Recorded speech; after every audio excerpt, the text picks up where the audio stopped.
Hello and welcome students, Gyanjyoti coaching সেন্টারের পক্ষ থেকে তোমাদের সকলকে আরো একবার স্বাগত। আজকে আমরা আলোচনা করছি 3 মার্কসের অ্যাসিমিলেশন বা আত্মীকরণ নিয়ে। এটাই কিন্তু আজকে আমাদের আলোচনার বিষয়, এক্সামের জন্য এটা যথেষ্ট ইম্পর্টেন্ট। চলো ঝটপট করে আমরা অ্যাসিমিলেশনের সাথে সাথে কিন্তু অ্যাকোমোডেশন এই জায়গাটি কি রয়েছে সেটাও আমরা দেখে নেব, ঠিক আছে? অ্যাসিমিলেশনের সাথে সাথে আমরা অ্যাকোমোডেশনটাও আজকে দেখে নেব। তো দেখো, অ্যাসিমিলেশন হচ্ছে একটি প্রক্রিয়া যেখানে একজন ব্যক্তি নতুন তথ্য বা অভিজ্ঞতাকে একদম কমপ্লিট কোনো একটা বিষয় সম্পর্কে নতুন তথ্য জানতে পেরেছে এবং সেই বিষয় সম্পর্কে তার কিন্তু আগেও কিছু অভিজ্ঞতা বা তথ্য তার কাছে ছিল, ঠিক আছে? তো সেই ধারণার সঙ্গে মিলিয়ে গ্রহণ করে, অর্থাৎ নতুন বিষয়কে পুরনো ধারণার মধ্যে মানিয়ে নেওয়াই হচ্ছে অ্যাসিমিলেশন। ব্যাস এটুকুই। যেমন একটি ছোট শিশু আগে শুধু কুকুর দেখেছে, পরে সে বিড়াল দেখে সেটাকে কুকুর বলছে। কারণ কি? কারণ সে নতুন প্রাণীটিকে আগের ধারণার সঙ্গে কিন্তু মিলিয়ে দিচ্ছে। এটা হচ্ছে অ্যাসিমিলেশন। এবার অ্যাকোমোডেশনটা যখন পড়বো দেখবে অ্যাসিমিলেশনটা ক্লিয়ার হয়ে যাচ্ছে। এখানে কিন্তু এখন সে ডিফারেন্সিয়েট করতে পারছে না। আগে কুকুর দেখেছে, ঠিক আছে, পরে সে বিড়ালও দেখেছে, দেখে সেটিকে কুকুর বলেছে। দেখে সে দেখেছে যে কুকুরেরও 4টা পা রয়েছে, লেজ রয়েছে, বিড়ালেরও 4টা পা রয়েছে, লেজ রয়েছে, ঠিক আছে? কারণ সে নতুন প্রাণীটিকে আগের ধারণার সঙ্গে মিলিয়ে নিচ্ছিল, যার জন্য সে এখানটায় বিড়ালকেও কুকুর ভাবছিল।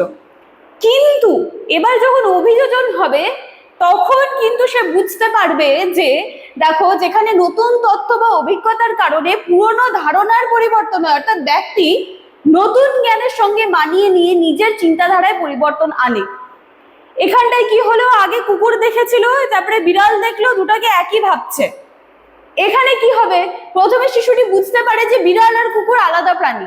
এখানটায় কিন্তু প্রাণীটাকে আগের ধারণার সঙ্গে মিলাচ্ছে, কিন্তু যখন ওর অ্যাকোমোডেশন হচ্ছে তখন কিন্তু বুঝতে পারছে যে দুটো কিন্তু আলাদা রয়েছে। যখন সে দেখবে যে আচ্ছা সেম 4টা পা দুজনেরই রয়েছে, লেজ রয়েছে, তারপরেও কিন্তু কুকুরের আলাদা ফিচার্স আছে, বিড়ালের আলাদা ফিচার্স আছে। কুকুর আলাদাই একটা প্রাণী, বিড়াল আলাদাই একটা প্রাণী। যখন ও দুটোর মধ্যে এরকম ডিফারেন্সিয়েট করতে শিখে যাবে তখন সেটাকে বলা হয় অ্যাকোমোডেশন। দেখো, ছবি দেখলেও কিন্তু এখানে আমরা বুঝতে পারছি, ঠিক আছে? এখানে দেখতে পাচ্ছি যে অ্যাসিমিলেশন ভার্সেস অ্যাকোমোডেশন এভাবে দিয়ে দেওয়া রয়েছে।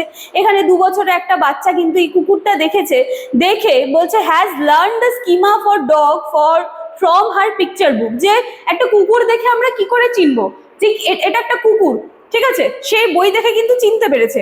এবার এখানে কি হচ্ছে যে then she is a cat and calls it a dog. তার মানে সে এখানে একটা বিড়াল দেখলো, কিন্তু এখানে সে আবার দেখেছিল এরকম 4টা পা লেজ আছে, এটারও সেম 4টা পা লেজ আছে, তাহলে এটাও হয়তো ওই বইটা ছবিতে যে কুকুর দেখেছিলাম তাহলে সেটাই, ঠিক আছে? She is trying to assimilate this new animal into an existing schema.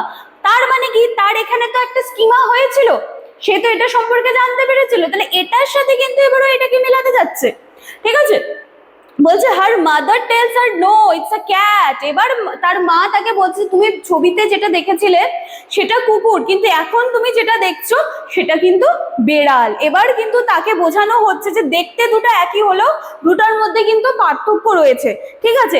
দেন কি হচ্ছে, দেন বলছে অ্যাকোমোডেটস হার schema for 4-legged animals and continues to modify that schema to include different kinds of dogs and cats in the neighborhood. এবার তাকে বোঝানো হচ্ছে যে তোমার চারপাশে কিন্তু এরকম অনেক প্রাণী তুমি দেখতে পাবে যাদের 4টে পা রয়েছে, একটি লেজ রয়েছে, তাই বলে সবগুলো কিন্তু কুকুর হবে না। প্রাণীদের এইভাবে এরকম কিন্তু 4টে পা লেজ রয়েছে, কিন্তু তাদের মধ্যে অনেক অনেক ভিন্নতা রয়েছে। এভাবেই তাকে কিন্তু তার যে অভিযোজন বা তার যে অ্যাকোমোডেশন এভাবেই কিন্তু তাকে করানো হচ্ছে, ঠিক আছে? একদম সহজ সোজা সিম্পল ছিল, একটু ভালো করে দেখলে কিন্তু তোমরা সুন্দরভাবে 3 মার্কস পেয়ে যাবে। আলোচনার বিষয় আমার এটুকুই ছিল। দেখা হচ্ছে আবার নেক্সট দিনে আরো 3 মার্কসের একটা টপিক নিয়ে। Thank you.